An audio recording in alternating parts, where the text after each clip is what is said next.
जय राधा माधव कुंज बिहारी गोपीजन वल्लभ गिरिवरधारी।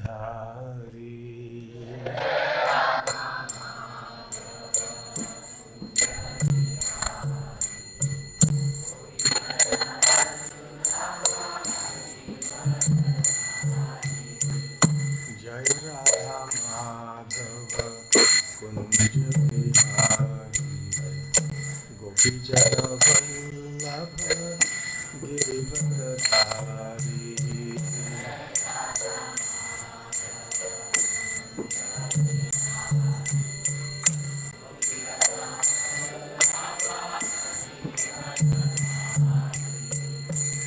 यशोदानंदन व्रज जनरंजना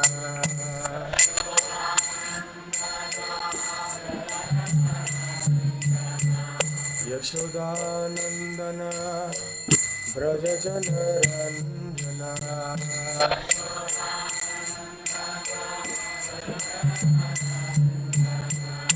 यमुना तीरावनचारी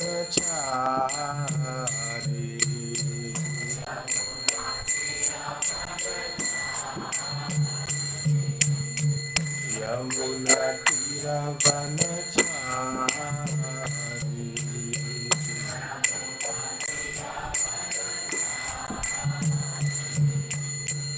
जय राधा माधव कुंज बिहारी गोपीजन वल्लभ गिरिवरधारी।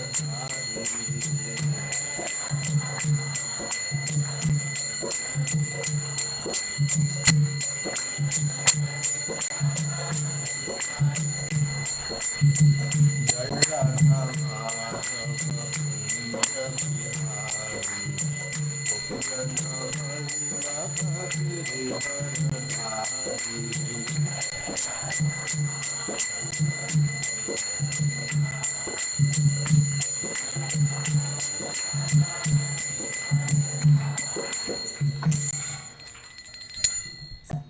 जय ओम विष्णुपाद परमहंस परिव्राजकाचार्य ष्टोत्र सतहिस डिवाइन ग्रेस अभय चरणारविंद भक्ति वेदांत स्वामी श्रील प्रभुपाद की जय। अनंत कोटि वैष्णव वृंद की जय। श्री श्री राधा गोकुलानंद की जय। श्री श्री गौर निताय की जय। श्री श्री जगन्नाथ बलदेव सुभद्रामय की जय। ग्रंथराज श्रीमद्भागवतम की जय। निताय गौर प्रेमानंदे समवेत भक्त वृंद की जय। समवेत भक्त वृंद की जय। समवेत भक्त वृंद की जय। श्री श्री गुरु गौरांग की जय। ओम नमो भगवते वासुदेवाय। ओम नमो भगवते वासुदेवाय। ओम नमो भगवते वासुदेवाय। नारायणं नमस्कृत्य नरं चैव नरोत्तमं देवीं सरस्वतीं व्यासं ततो जयमुदीरयेत्। नष्टप्रायेषु भद्रेषु नित्यं भागवत सेवया भगवत्युत्तमश्लोके भक्तिर्भवति नैष्ठिकी। ग्रंथराज श्रीमद्भागवतम 8वां स्कंद 24वां अध्याय भगवान का मत्स्यावतार श्लोक संख्या 14।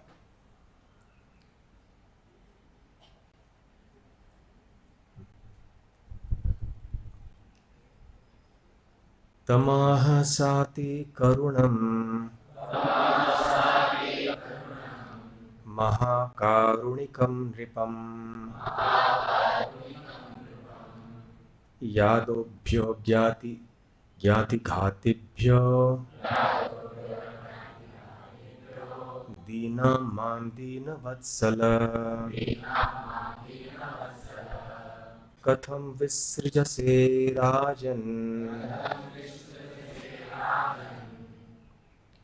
भीतामस्मिन् सरिज्जले तमाहसाति करुणम् महाकारुणिकं नृपम् यादोभ्यो ज्ञातिघातिभ्यो दीना मां दीनवत्सल कथं विसृजसे राजन् भीतामस्मिन् सरिज्जले तमाहसाति करुणम् महाकारुणिकं नृपम् यादोभ्यो ज्ञातिघातिभ्यो दीना मां दीनवत्सल कथं विसृजसे राजन् भीतामस्मिन् सरिज्जले। दो प्रभु जी, दो माता जी।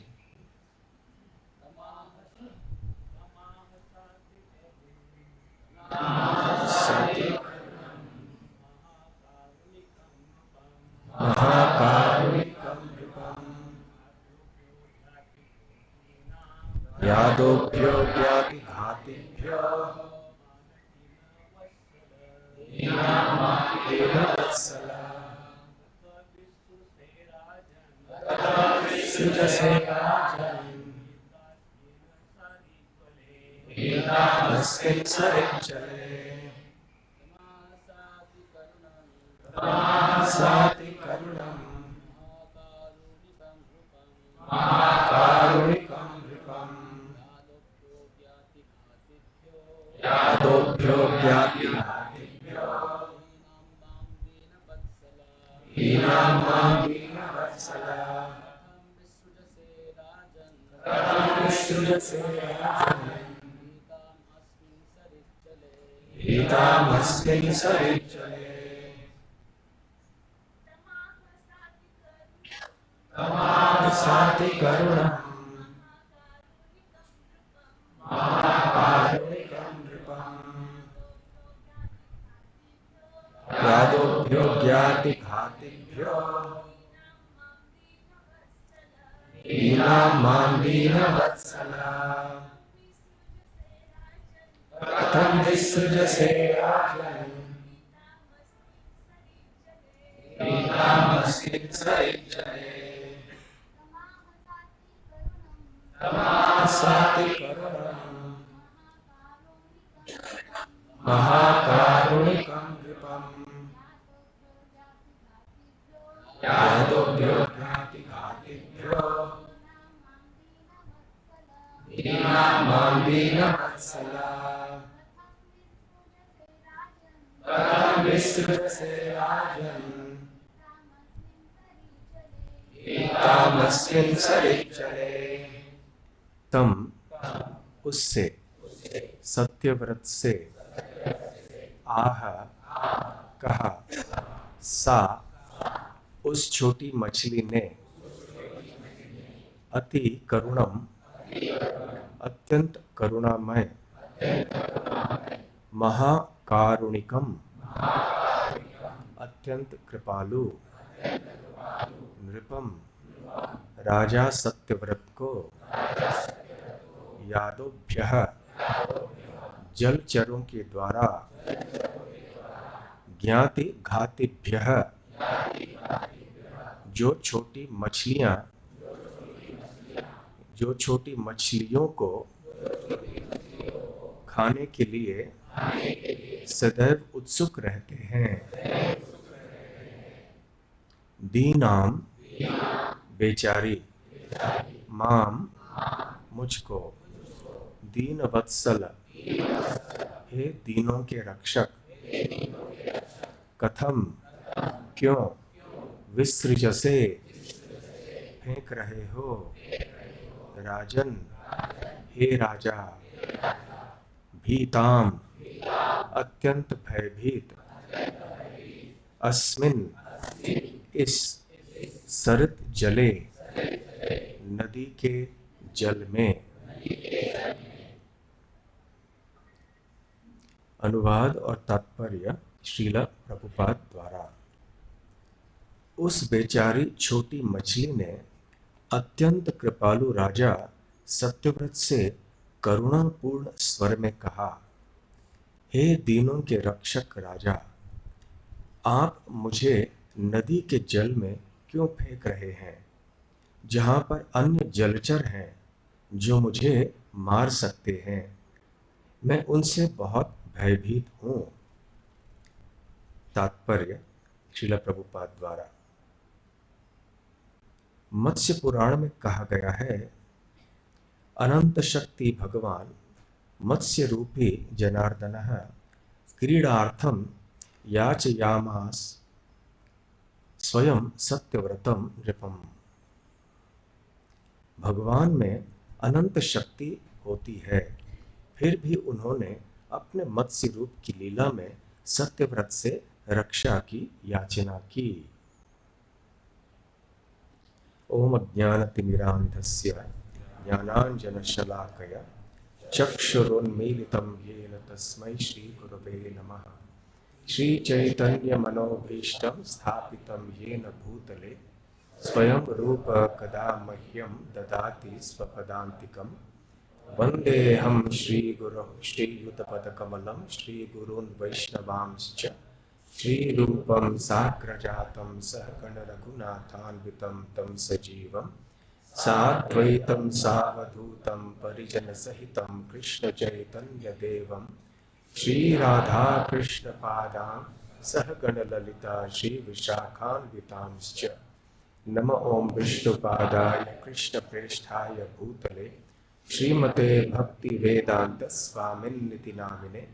नमस्ते सारस्वते देवे गौरवाणी प्रचारिणे निर्विशेष शून्यवादी पाश्चात्य देश तारिणे। वंशाकल्पतरुभ्यश्च कृपा सिन्धुभ्य एव च पतितानां पावनेभ्यो वैष्णवेभ्यो नमो नमः। जय श्री कृष्ण चैतन्य प्रभु नित्यानंद श्री अद्वैत गदाधर शिवासादि गौर भक्त वृंद। हरे कृष्णा कृष्णा कृष्णा हरे हरे, हरे राम राम राम हरे हरे। हरे कृष्णा। पिछले 2 रविवारों से भगवान श्री कृष्ण के एक बहुत अद्भुत अवतार की चर्चा हम कर रहे थे।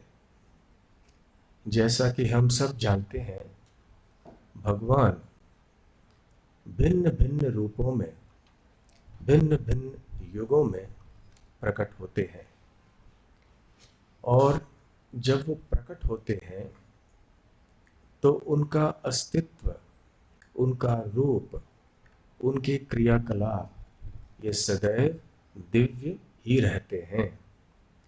कभी भी भगवान के अवतार को भौतिक या साधारण या लौकिक नहीं समझना चाहिए।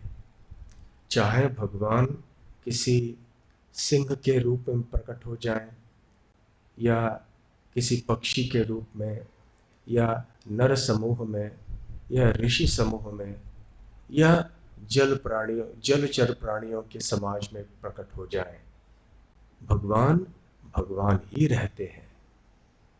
फिर भी भगवान के प्रत्येक अवतार के बारे में लोगों को कोई ना कोई भ्रांतियां रहती हैं, और जब तक हम अधिकृत ग्रंथों के द्वारा, वैदिक शास्त्रों के द्वारा, जैसे कि श्रीमद् भागवतम, इनसे हम सुनते नहीं हैं, हम भगवान के अवतारों के जो वास्तविक तत्व हैं उनको नहीं समझ पाएंगे। साथ साथ में जब भगवान के अवतारों की कथाओं को हम सुनते हैं तो मन और हृदय बहुत प्रसन्न हो जाता है, बहुत अच्छा लगता है। इसके बजाय कि हम संसार के लोगों की कथाएं सुनते रहें कि कौन से अभिनेता अभिनेत्री ने क्या किया है, कौन खिलाड़ी क्या कर रहे हैं, राजनेता क्या कर रहे हैं, ये सब सुनने के बजाय भगवान के अवतारों की कथाएं हम सुने तो हमारा मन प्रसन्न हो जाता है और भक्ति में हम आगे बढ़ सकते हैं।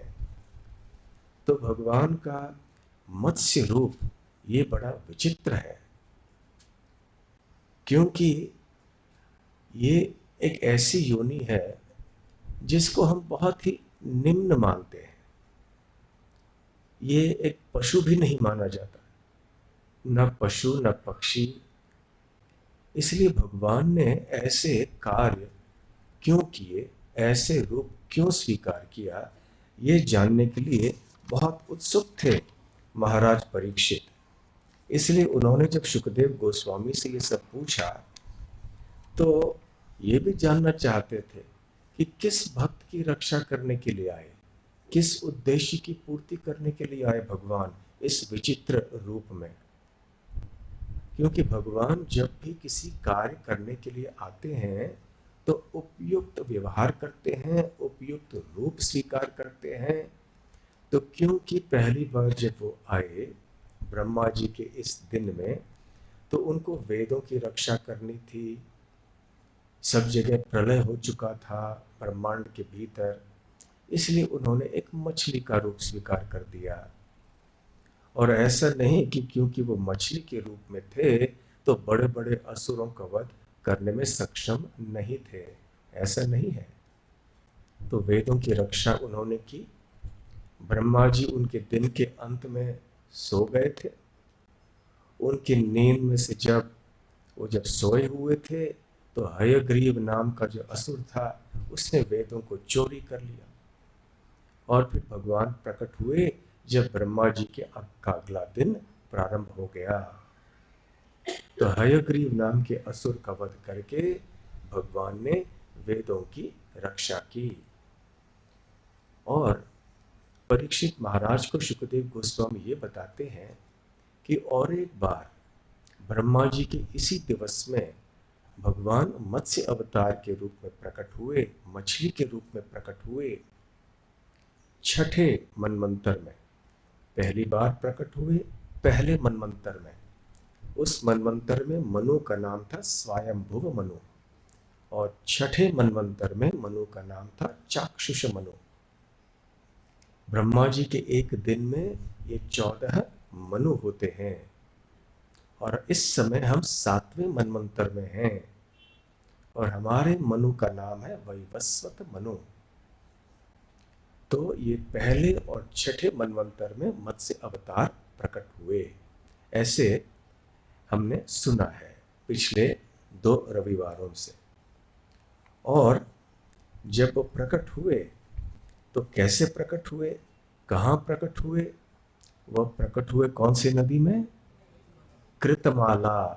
तो पिछले रविवार तो काफी विस्तार में कृतमाला नदी की चर्चा हम कर रहे थे। इसका इतिहास क्या है, महात्म्य क्या है, वहाँ पर कौन सी सुंदर लीलाएं हुई थी भगवान की, उनके भक्तों की। हम कितने भाग्यशाली हैं कि इतने सारे तीर्थ स्थान यहाँ पर भारत भूमि में हैं, आज भी हैं। तो हमने ये भी पढ़ा कि राजा सत्यव्रत जो बहुत ही धर्मपरायण राजा थे, भगवान के भक्त थे, वो जब कृतमाला नदी में स्नान करने के लिए गए थे तो उस समय उन्होंने तर्पण के लिए जल अपने हथेली में ले लिया, और उस समय उनके हथेली के जल में उन्होंने देखा कि एक छोटी मछली आ गई है वहां पर। तो उन्होंने सोचा कि अरे जल में मछली थी, मैंने जब जल लिया मेरे हथेली में तो ये मछली किसी न किसी तरह से आ गई। ये किसी न किसी तरह से नहीं हुआ, ये भगवान की इच्छा से हुआ, क्योंकि ये मछली स्वयं भगवान थी। परंतु उस समय सत्यव्रत राजा को ये पता नहीं था। तो सत्यव्रत राजा ने सोचा कि ये तो केवल एक छोटी मछली है। सत्यव्रतोंजलि गताम सह तोयेन भारत उत्सर्ज नदी तोये शफरीन द्रविडेश्वर। द्रविड़ देश के ईश्वर के राजा थे सत्यव्रत। द्रविड़ देश अर्थात विंध्या पर्वत के जो दक्षिण भाग में है उसे द्रविड़ देश कहते हैं। दक्षिण भारत को द्रविड़ देश कहते हैं। तो सत्यव्रत राजा श्रीमद् भागवतम के अनुसार ऐसे द्रविड़ देश में रहा करते थे, और क्योंकि कृतमाला नदी में स्नान कर रहे थे, तो हम अनुमान लगा सकते हैं कि आज जहां पर तमिलनाडु केरला आदि है वहां पर शायद रहा करते थे। कर्नाटक केरल तमिलनाडु के प्रांत में उस भाग में रहा करते थे। तो उन्होंने इस तरह से देखा इस मछली को, तो उन्होंने सोचा कि अरे ये मछली मेरे हाथ में आ गई, और मछली को तो जल में रहना चाहिए। ये जल से मैंने मछली को लिया है और जल में ही वापस मछली को डालना चाहिए ताकि मछली तैर सके, मछली वहां पर जी सके। आजकल बड़े पैमाने पर लोग मछली खाते हैं, है ना। बड़े बड़े जाल वगैरह लेकर जाते हैं, बड़े बड़े जहाज़ों में आज बीच समंदर में चले जाते हैं। करोड़ों करोड़ों की संख्या में रोज मछलियां पकड़ी जाती हैं, खाए जाते हैं। और केवल मछलियां नहीं, और तरह तरह की और चीजें हैं। जो भी जल में मिल जाता है प्राणी वो खा लेते हैं। आजकल की समस्या ऐसी है कि जलचर प्राणियों की बात नहीं, जो भी हवा में उड़ता है, जो भी जमीन पे चलता है, सब खाद्य पदार्थ मानते हैं। इसलिए कोई विवेक नहीं करते हैं लोग कि क्या खाना चाहिए क्या नहीं खाना चाहिए। तो खैर राजा सत्यव्रत उस तरह के नहीं थे, तो उन्होंने तैयारी की उस मछली को वापस अंदर रखने के लिए। तो ये सारे विस्तार में हमें इसलिए चर्चा करना चाहिए कि मत्स्य अवतार जैसे कथाएं बार बार हम नहीं सुनते हैं, और बाहर तो विरला ही कोई ऐसी बातें करते हैं। इसलिए हम थोड़े विस्तार में जाएंगे, और ताकि हम भगवान के विविध अवतारों के बारे में ऐसे सुन पाएंगे, ऐसे चिंतन मनन करके हमारा हृदय शुद्ध हो जाता है।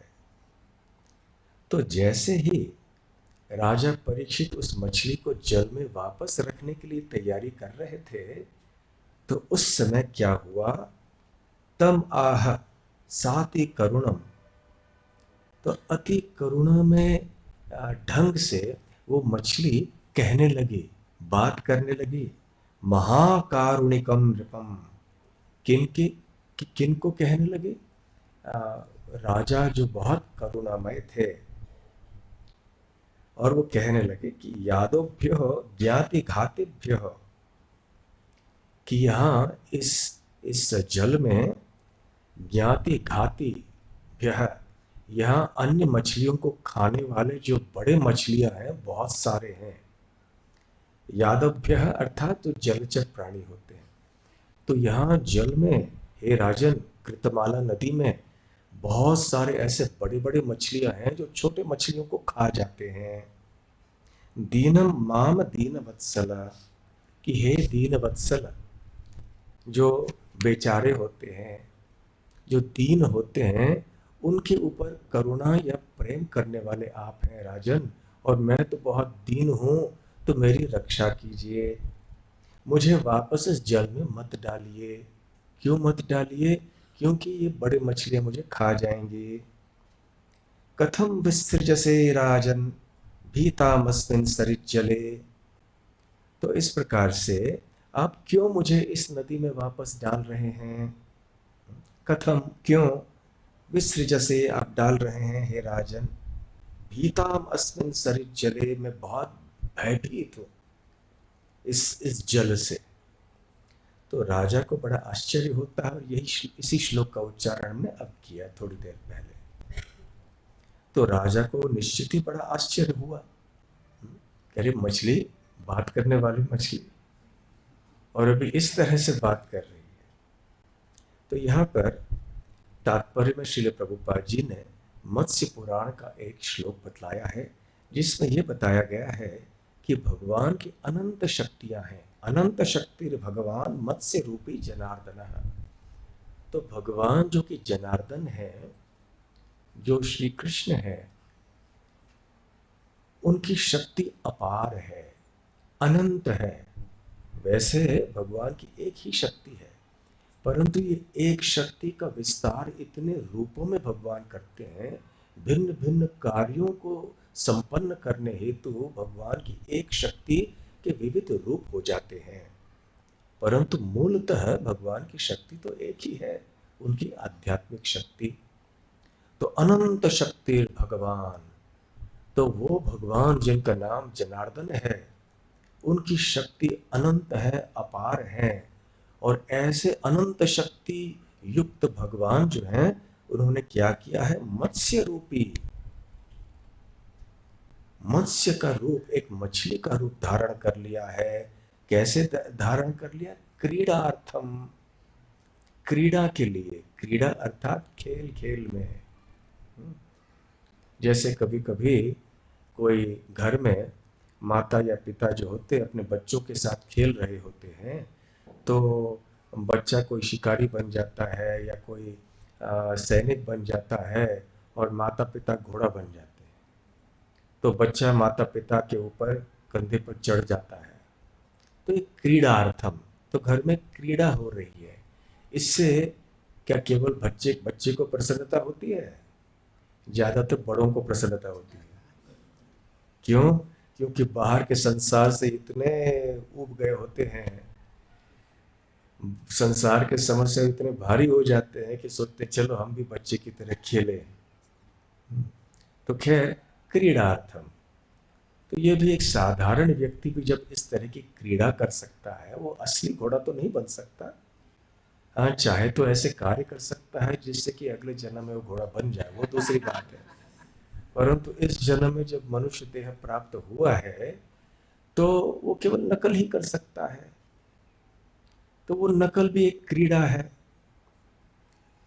परंतु जब भगवान ऐसे करना चाहते हैं तो तुरंत अपने आप को विस्तारित करके एक मछली का रूप धारण कर सकते हैं और क्रीड़ा करते हैं भगवान अपने आनंद के लिए। तो जब वो माता पिता घोड़ा बन जाते हैं अपने बच्चे के लिए, बच्चे को प्रसन्न करने के लिए और स्वयं की प्रसन्नता के लिए भी, तो ठीक उसी प्रकार से जब भगवान विभिन्न अवतारों को स्वीकार करते हैं, तो अपने प्रसन्नता के लिए और भक्तों की प्रसन्नता के लिए ऐसा करते हैं। क्योंकि संपूर्ण सृष्टि का आधार या उद्देश्य आनंद है। प्रभुपाद जी ने एक बार ये कहा था, जब किसी ने उनसे प्रश्न पूछा कि ये सब कुछ जो है ये क्यों है ये क्यों है सब, ये पृथ्वी क्यों है, ये तारे आज सब आसमान और ये नक्षत्र और सूर्य चंद्र, ये पानी जल पेड़ आदमी जानवर, ये पृथ्वी सब क्यों है, क्यों नहीं होते तो कितना अच्छा होता, हम सब ये बात ही नहीं कर रहे होते, ये सब क्यों है। तो पहले तो प्रभुपाद जी ने कहा क्यों नहीं होना चाहिए, अब है। फिर प्रभुपाद ने कहा आपके प्रश्न का उत्तर एक शब्द में मैं दूंगा, और वो है आनंद। भगवान ने संपूर्ण सृष्टि की रचना की है, चाहे वो भौतिक सृष्टि हो या आध्यात्मिक सृष्टि हो, केवल एक कारण के लिए, और वो है आनंद। फर्क इतना यही है, भौतिक सृष्टि में झूठा आनंद है, आध्यात्मिक सृष्टि में सच्चा आनंद है। तो जो झूठे आनंद का अनुभव करना चाहते हैं, जो भगवान से विमुख होकर, भगवान से स्वतंत्र होकर भोग करना चाहते हैं, नकली भगवान नकली पुरुष बनना चाहते हैं, तो उनके लिए भगवान ने भौतिक सृष्टि की रचना की है। तो यहाँ पर आके ये अपने सपनों को साकार करने का प्रयास कर सकते हैं। सदा सदा निष्फल रहते हैं वो दूसरी बात, परंतु आशा सदैव रहती है हृदय में, हम होंगे कामयाब एक दिन।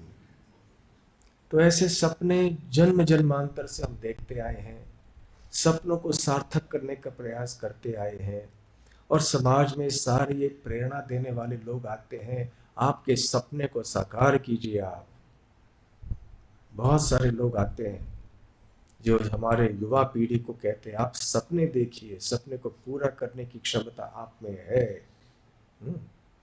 और यदि आप अपने सपने को पूरा करने का प्रयास नहीं करेंगे तो आप किसी दूसरे व्यक्ति के सपने को पूर्ण करने में मदद करेंगे उनकी।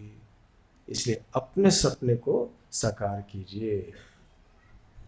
परंतु क्या हम सपने देखने के लिए आए हैं? सपना ये तो उद्देश्य नहीं है। सपने में हम सफल भी हो गए फिर भी सपने का ही आनंद है ना। सपने में हम देखते हैं हम राजा बन गए, बहुत आनंद का अनुभव होता है, लेकिन नींद से जाग जाते हैं तो सोचते हैं अरे अरे वो तो सपना था। तो इसलिए सपने के आनंद में और जागृत अवस्था के आनंद में भौतिक सृष्टि में ज्यादा अंतर नहीं है। तो इसलिए ये सब झूठ है, मिथ्या है, और हमें आनंद की खोज में हम सब हैं, इसलिए तो ये सब कर रहे हैं। परंतु हमें ये पता नहीं है कि सच्चा आनंद केवल भगवान की भक्ति में ही मिल सकता है। तो यहाँ हम जो भी क्रीड़ा करते हैं, जो भी कार्य करते हैं, केवल आनंद को प्राप्त करने के लिए करते हैं। वो आनंद को ले लेते हैं, मुट्ठी में उठा लेते हैं, लेकिन उंगलियों के बीच में से निकल जाता है। हमें लगता है कि बस आनंद मिल रहा है, परंतु मिलता नहीं है। परंतु जब भगवान कोई सपना देखते हैं तो वो सपना पूर्ण हो जाता है। भगवान के सपने में और उनके सत्य की अवस्था में कोई अंतर नहीं है। तो भगवान भी ऐसे क्रीड़ा करते हैं आनंद के लिए, और भगवान की क्रीड़ाओं से सबको आनंद होता है, विशेष रूप से उनके भक्तों को। जो असुरी वृत्ति के लोग होते हैं उनको कष्ट होता है। तो भगवान विशेष रूप से क्रीडार्थम याचयाम आश। तो इस बार क्रीड़ा किस प्रकार की कि उन्होंने एक मछली का रूप धारण किया, मत्स्य रूपी। याचयाम आश, याचना की उन्होंने। जब मछली का रूप स्वीकार किया तो उन्होंने याचना की, प्रार्थना की। किन से? सत्यव्रतम नृपम, राजा सत्यव्रत से। स्वयं उन्होंने ये रूप धारण करके सत्यव्रत राजा से याचना की, अपने भक्त के शरण में गए। इस समय अभी तक सत्यव्रत राजा को पता नहीं था कि ये मछली का वास्तविक परिचय क्या है। तो मैं बहुत भयभीत हूं हे राजन, मुझे इस जल में फिर से मत डालिए। फिर आगे सत्यव्रत राजा ने सोचा कि ठीक है, हृदय से करुणामय थे। तो जब कोई करुणामय व्यक्ति करुणा करता है किसी के ऊपर तो उसे अच्छा लगता है कि मैं करुणा कर पाया। और एक स्वभाव से जो करुणामय व्यक्ति होता है वो कभी अनायास किसी को कष्ट पहुंचाता है तो उसको बहुत बुरा लगता है। तो करुणामय वृत्ति वाले व्यक्ति को जब कोई अवसर मिल जाता है करुणा प्रदर्शित करने के लिए तो वो बहुत प्रसन्न हो जाता है। तो राजा को थोड़ा आश्चर्य तो हुआ कि अरे ये बोलने वाली मछली है, कह रही वापस जल में मत डालो, मछली का स्थान तो जल में ही है। फिर भी अब जब मछली ने कहा कि मत डालो और इतने करुणा के भाव से ये मछली की वाणी है, तो ठीक है, मैं रक्षा करूंगा इस मछली की। तो फिर बड़े आनंद से राजा ने ठान लिया कि मैं अब इस मछली की सेवा करूंगा, मछली की रक्षा करूंगा।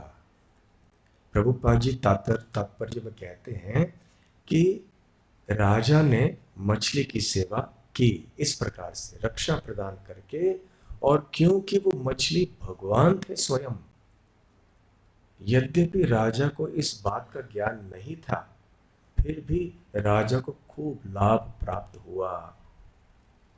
प्रभुपाद जी कहते हैं इसको कहते हैं अज्ञात सुकृति। अज्ञात सुकृति अर्थात वो सेवा, वो लाभ जो हमें प्राप्त होता है अनजाने में भगवान की सेवा करने में। ये बहुत महत्वपूर्ण है, प्रभुपाद जी समझा रहे हैं। ऐसे अज्ञात सुकृति कर करके जन्म जन्मांतर जन्म जन्मांतर से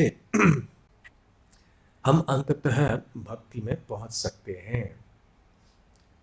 जैसे उदाहरण, हम लोग नाम संकीर्तन करके जाते हैं।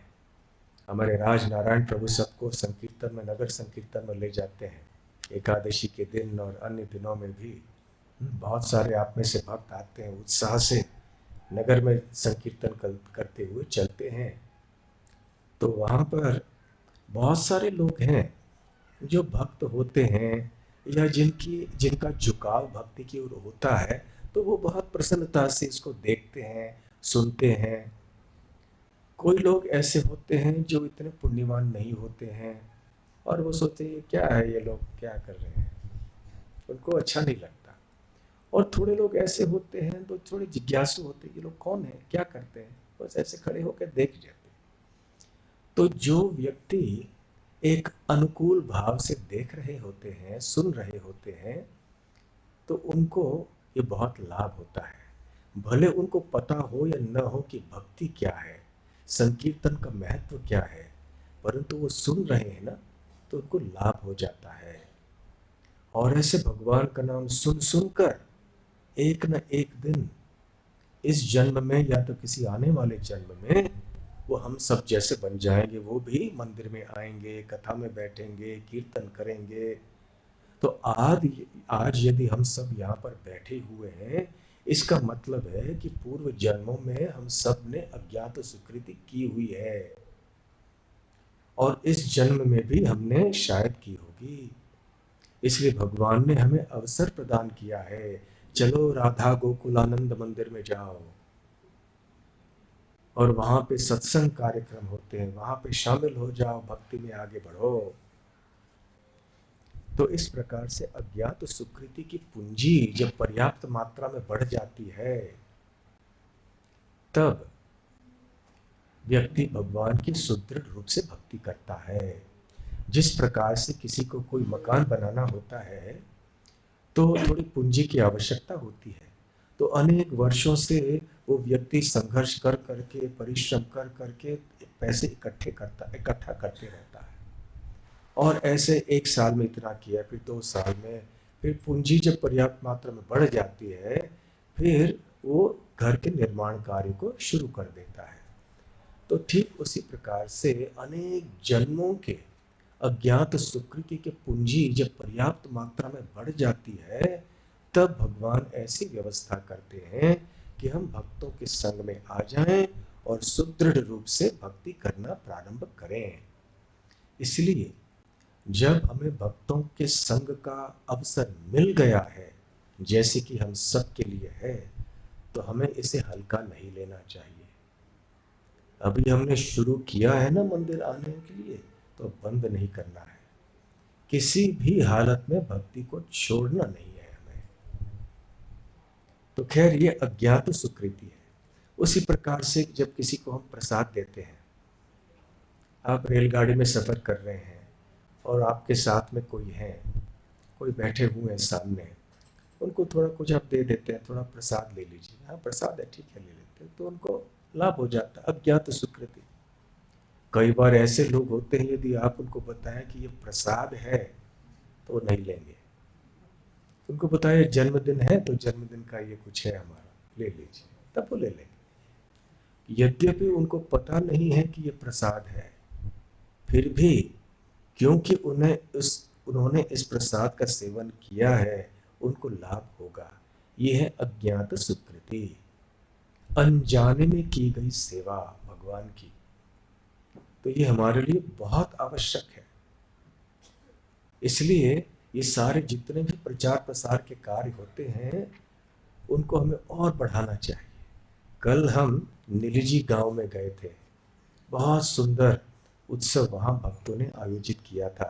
वार्षिक उत्सव था, 7 दिन की कथा, उसमें से अंतिम दिन में हम गए थे। पहले 6 दिन सुदामा प्रभु गए थे, अंतिम दिन फिर मैं गया। और वहां इतनी अच्छी व्यवस्था भक्तों ने की थी और 4000 लोगों के लिए प्रसाद। सारे लोग प्रवचन के लिए नहीं आए जो प्रसाद ले रहे थे, फिर भी अब उनको पता है कि वार्षिक कार्यक्रम होता है यहाँ पर, तो वहाँ प्रसाद तो मिलता है, तो कम से कम प्रसाद के लिए तो आते ही आते हैं, परंतु तो अच्छी भावना से आते हैं प्रसाद के लिए। कभी कभी इसलिए नहीं आ पाते हैं कि उनके कोई खेत के काम होते हैं और कोई व्यवसाय के काम होते हैं, परंतु खैर आते तो हैं और कतार में खड़े होते हैं और बड़े आनंद से श्रद्धा से लेते हैं प्रसाद। तो जो नियम पालन करने वाले भक्त हैं उनको तो लाभ होता ही है प्रसाद लेकर, परंतु जिनको भक्ति के बारे में ज्यादा जानकारी नहीं है वो भी जब प्रसाद को स्वीकार करते हैं तो उन्हें कितना लाभ होता है। ये भी अज्ञात सुकृति। इस प्रकार से ये अज्ञात सुकृति राजा सत्यव्रत ने कर ली। कैसे? जब उन्होंने ठान लिया कि मैं इस मछली की रक्षा करूंगा। केवल यदि कोई भक्त, कोई व्यक्ति एक भक्त के बारे में अच्छा सोचे, भले वो इसलिए न भी सोचे कि ये भक्त है, ये मेरा मित्र है, ये मेरा बेटा है, ये मेरे पिता है, माता है, जो भी है, परंतु जब एक व्यक्ति किसी भक्त के बारे में अच्छा सोचता है और उसकी मदद करना चाहता है तो उसकी अज्ञात सुकृति प्रारंभ हो जाती है। इसलिए हमें इस तरह से कार्य करने चाहिए समाज में ताकि लोग हमारे प्रति अच्छी भावना रखें, जिससे कि उनकी अज्ञात सुकृति प्रारंभ हो सके। यदि हम ऐसे कार्य करें और विशेष रूप से उनसे ऐसे व्यवहार करें जिनसे कि वो क्रोधित हो जाएं, निराश हो जाएं, हताश हो जाएं, तो फिर वो अपराध कर बैठेंगे, वैष्णवों की निंदा करेंगे, भगवान की निंदा करेंगे। तो इसलिए अज्ञात सुकृति का अवसर प्रदान करना सारे समाज के लिए बहुत महत्वपूर्ण है। केवल इच्छा को यदि करता है भक्त की सेवा करने के लिए, भगवान की सेवा करने के लिए, तो वो भी लाभदायक होता है। तो खैर आगे जब भगवान ने ऐसे, सत्यव्रत राजा ने ऐसे ठान लिया तो उन्होंने क्या किया, जाके एक कलश लिया। कलश जानते हैं ना, छोटा मटका। तो एक कलश में जल था, कमंडलू में, तो उस छोटे से कलश में उन्होंने उस मछली को रख दिया। तो जब मछली उस कलश में रह गई तो राजा ने सोचा चलो अब मछली संतुष्ट है, परंतु ये मछली तो कोई साधारण मछली नहीं, ये भगवान है। तो एक रात में ही वो मछली का विस्तार इस तरह से हुआ कि वहां पे मछली को लगा कि मेरे लिए अच्छा स्थान नहीं है। सातु तत्रैक रात्रेण वर्धमाना कमंडलो। सा मतलब वो मछली, तत्र वहां पर, एक रात्रेण एक रात्रि में, वर्धमाना बहुत बड़े हो गए, विस्तार हुआ, वृद्धि हुई उस मछली के शरीर में, कमंडलो उस कलश के भीतर। और उस समय असुविधाजनक परिस्थिति निर्माण हो गई उस मछली के लिए। तो जब वो कलश छोटा हो गया तो फिर मछली ने आगे चल के कहा, न अहम कमंडलाव अस्मिन् कृच्छ्रम वस्तुम इहोत्सहे, कि हे राजन, इस कमंडलों के भीतर, न अहम कमंडलाव अस्मिन् इह उत्सहे, कि मैं यहाँ रहना नहीं चाहता हूँ क्योंकि अभी ये स्थान बहुत असुविधाजनक हो गया है मेरे लिए, इसलिए किसी अन्य स्थान में मुझे रख लीजिए, यहाँ मैं सुखी नहीं हूँ।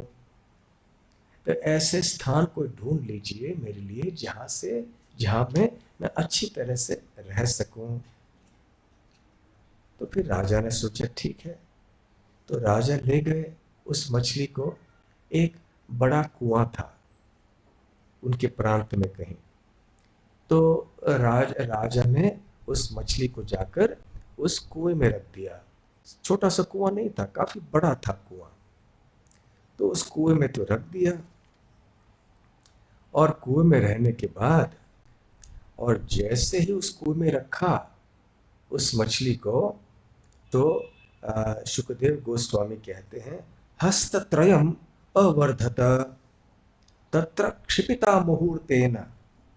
मुहूर्तेन मतलब एक क्षण में, हस्तत्रयम अवर्धत, अवर्धत मतलब वर्धन हो गया, वृद्धि हो गई, और 3 हाथों से ज्यादा, इतनी लंबाई से और बढ़ गया उनका शरीर, उस मछली का।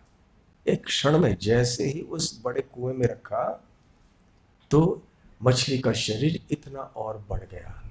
अब राजा को बहुत आश्चर्य होने लग गया था कि एन रे,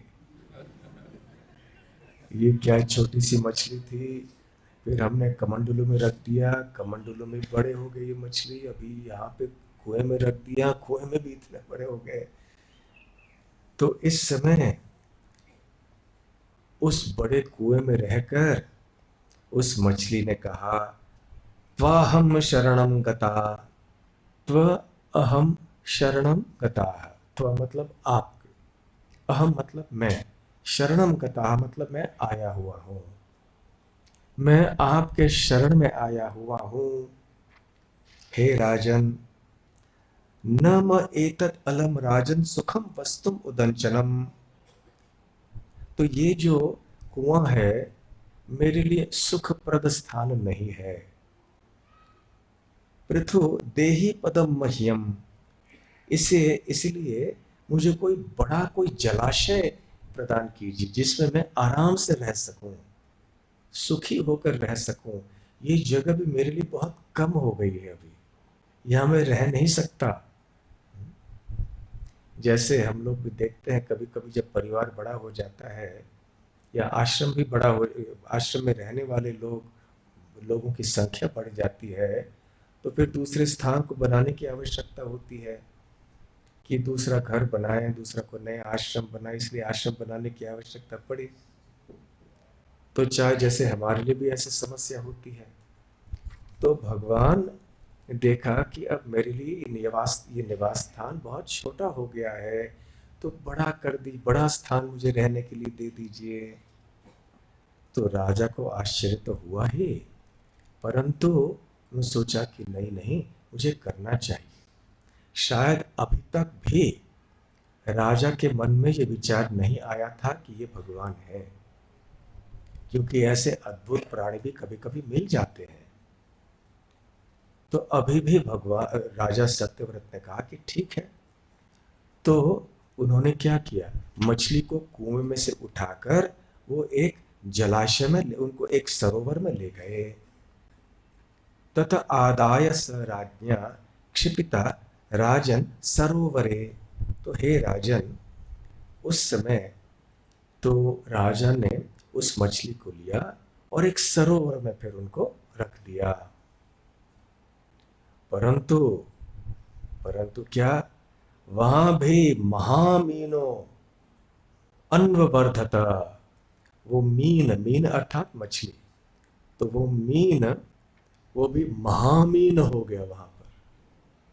तो उस सरोवर में जाके अचानक एक क्षण में वो उस मछली का आकार इतना बढ़ गया, इतना बढ़ गया कि वहां उस सरोवर में भी जगह नहीं रहा।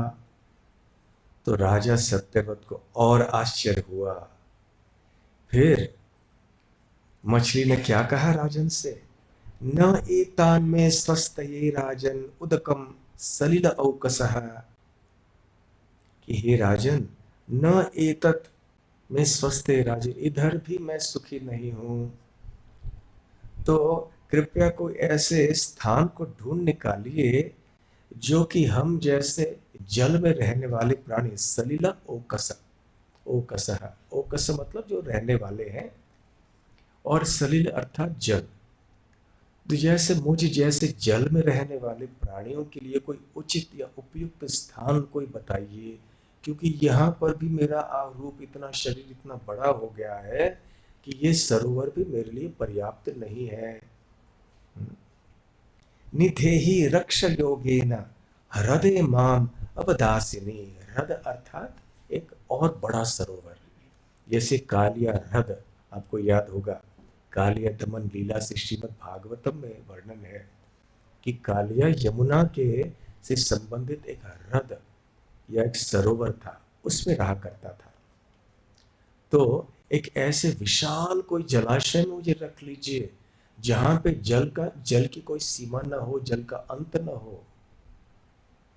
तो फिर वहां जाके राजा ने सोचा कि ठीक है, तो बहुत सबसे बड़ा जलाशय जो जमीन के ऊपर उपलब्ध था उनके राज्य में, वहां जाके उन्होंने रख दिया उस मछली को।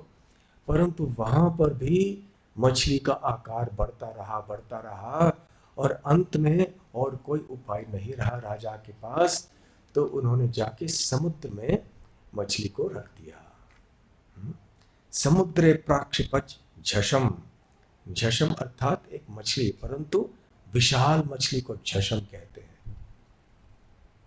तो और कोई चारा नहीं रहा राजा के पास, बड़े समुद्र में जाके उन्होंने रख लिया उधर।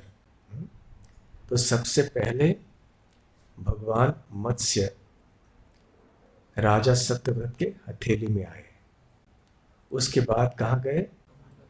कमंडल या किसी कलश में गए, उसके बाद कुएं में गए, उसके बाद सरोवर में गए, उसके बाद बड़े जलाशय में गए, उसके बाद समुद्र में गए।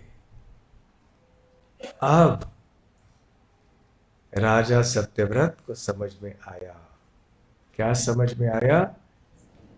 कि ये कौन है, ये भगवान ही होंगे, नहीं तो इस तरह की लीला कौन कर सकते हैं? मछली हो या अन्य कोई प्राणी, ऐसे साधारण या असाधारण व्यक्ति भी ये कार्य नहीं कर सकते हैं। इसलिए राजा को बड़ा आश्चर्य हुआ। राजा सोचने लगा कि ये कौन है जो कि यहाँ पर अभी हमारे सामने आए हैं। तो खैर हम कल्पना कर सकते हैं कि राजा सत्यव्रत के मन में क्या विचार चल रहे होंगे उस समय। परंतु राजा सत्यव्रत कोई साधारण व्यक्ति तो नहीं थे, और आगे चल के अगले मनमंत्र में वही मनु बनने वाले थे। तो आज हमारे जो मनु हैं वो पिछले मनमंत्र में राजा सत्यव्रत थे। तो आज यही सत्यव्रत राजा मनु बने हैं, हमारे मनु। तो उन्होंने भगवान की स्तुति करना प्रारंभ किया, भगवान की प्रार्थना की। तो उस समय उनको समझ में आया कि ये स्वयं भगवान ही होंगे। तो 5 सुंदर श्लोकों में उन्होंने भगवान की स्तुति की। तो यदि आप जानना चाहते हैं कि राजा सत्यव्रत ने किस तरह से भगवान की स्तुति की, तो अवश्य आप अगले रविवार को दोपहर में सत्संग में आइए, और फिर राजा सत्यव्रत की प्रार्थना को हम सुन पाएंगे, और उसके बाद फिर क्या हुआ ये भी हम जान पाएंगे। और आज हम थोड़े जल्दी प्रवचन को समाप्त करते हैं, वैसे जल्दी तो नहीं, 2:15 बजने को आए, क्योंकि आज 4 बजे एक बहुत विशेष कार्यक्रम का आयोजन किया गया है, और आशा करते हैं कि आप सब इसका लाभ लें। इसकी सूचना अभी अभी हम सुनेंगे। तो कोई प्रश्न है किसी के? 2-3 प्रश्न हो तो बस। सत्यव्रत उत्तानपाद के भाई क्या सत्यव्रत उत्तानपाद के भाई? नहीं नहीं, वो प्रियव्रत थे। हाँ, हरे कृष्ण महाराज, क्या ये आवश्यक है कि भक्ति के लिए पहले अज्ञान सुकृति पूर्ण रूप से होना चाहिए, तभी वो भक्ति ज्ञान पूर्ति कर सकते हैं? डायरेक्टली वो ज्ञान पूर्ति? साधारणतः ऐसे ही होता है। भक्तों का संग प्राप्त करने के लिए कोई योग्यता चाहिए, किसी भी चीज के लिए योग्यता चाहिए, सही है ना? किसी को विश्वविद्यालय में भर्ती होना है तो कम से कम 12वीं कक्षा तो पास होनी चाहिए। किसी को डॉक्टर बनना है, योग्यता चाहिए, है ना? तो हर चीज के लिए योग्यता की आवश्यकता होती है। तो भक्त बनने के लिए भी योग्यता की आवश्यकता है। और साधारणतः वो योग्यता क्या है कि हमारे अज्ञात सुकृति कि पूंजी पर्याप्त मात्रा में बढ़ चुकी हुई होनी चाहिए। ये साधारण एक नियम है। और जब अज्ञात स्वीकृति बढ़ जाती है, फिर हम ज्ञात रूप से भी भक्ति करने लगते हैं, परंतु इतनी गंभीरता से नहीं। फिर इससे भी हमारी पूंजी की वृद्धि होती है, और फिर आगे चल के हो सकता है उस जन्म में या आने वाले जन्म में हम फिर गंभीरता से भक्ति करना प्रारंभ करते हैं।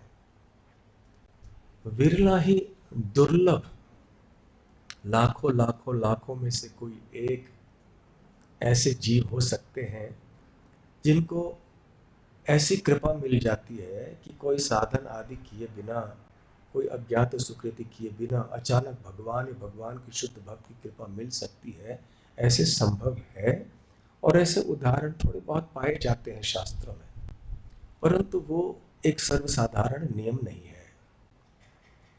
साधारण नियम तो यही है कि धीरे धीरे से अनेक जन्म लगते हैं इसके लिए। जैसे किसी व्यक्ति को पीएचडी करना है, पीएचडी जानते हैं ना, बहुत बड़ी डिग्री होती है कॉलेज में, बीए, एमए, पीएचडी। तो व्यक्ति को पीएचडी करना है तो बीए करना है, फिर एमए करना है, फिर पीएचडी कर सकते हैं। ये साधारण एक रास्ता है। परंतु जब कोई ऐसे बहुत ही प्रसिद्ध और विद्वान बड़े बड़े कोई व्यक्ति होते हैं, तो उनको कभी कभी वो विश्वविद्यालय एक मान सम्मान के हेतु उनको पीएचडी डिग्री दे देते हैं। हालांकि उन्होंने कुछ परिश्रम नहीं किया है, संशोधन नहीं किया है, इसके लिए उनको दे देते हैं। लेकिन हम ऐसे नहीं सोच सकते ना कि आपने उनको दिया इस तरह से हमें भी दीजिए, ऐसे नहीं होगा। हमें वो बीए डिग्री करना होगा, एमए डिग्री करना होगा, फिर जाकर पीएचडी के लिए भर्ती हो सकते हैं। तो साधारणतः ये अज्ञात सुकृति करते करते हम भक्ति में आ जाते हैं। ठीक है। हाँ, अंतिम प्रश्न है, या माइक। हरे कृष्ण। हरे बहुत धन्यवाद। तो मेरा प्रश्न ये है कि जो मत्स्य अवतार ज्यादातर प्रचलित नहीं है, तो ऐसा भी जो मत्स्य अवतार की पूजा करने के बाद जो धाम को जाएंगे, तो भगवान अगर जो उनका जो धाम है, क्या मछली का रूप में है या अच्छे से? क्यों नहीं, भगवान के लिए क्या फर्क पड़ता है कौन से रूप में है। परंतु हम भगवान कृष्ण के भक्त किस रूप में है, विशेष रूप से जो बांसुरी बजाते हैं। हम वृंदावन में जाना चाहते हैं। यदि कोई भक्त भगवान के मत्स्य लोक में जाना चाहते हैं तो स्वागत है उनको, वो भी जा सकते हैं, वो भी भगवान के शुद्ध भक्त हो जाएंगे। परंतु हमारा कहना ये है कि आप जब किसी बड़े व्यक्ति को मिलना चाहते हो तो इस तरह से क्यों नहीं मिलते हो, जहाँ सीधे उनके घर में जाके मिलो उनसे, जहाँ वो अपने घर में आराम से रहते हैं, सबसे निकटता से उनकी पहचान कर लो, ताकि उनसे ऐसी लीला। परंतु हैं ये वही व्यक्ति। मत्स्य अवतार अर्थात जब कोई व्यक्ति कहीं स्नान करने जाता है, समंदर में जाता है, तो वहां जाके किसी बड़े व्यक्ति से मिलोगे कि हम मंदिर बना रहे हैं, आप दान दीजिए। बड़े, मैं स्नान करने जा रहा हूँ समुद्र में, अब थोड़ी समय है ये बात करने, घर में आ जाना। घर में जाके मिलेंगे ना तो घर में वो थोड़ा सुखी रहता है। तो अवश्य भगवान मत्स्य लोक में भी रह रहे हैं, होंगे, क्यों नहीं, भगवान के लिए कुछ भी संभव है। परंतु भगवान के ऐसे विविध अवतारों के बारे में श्रवण करके हमें भगवान श्री कृष्ण के बारे में भी प्रेम अधिक बढ़ता है कि देखो हमारे भगवान कृष्ण कितने सुंदर हैं, किस तरह के रूप स्वीकार करते हैं, किस तरह के मधुर कार्य संपन्न करते हैं। ठीक है, बहुत बहुत धन्यवाद। श्रील प्रभुपाद की जय। गौर प्रेमानंदे। हरि हरि बोल। हरे कृष्ण।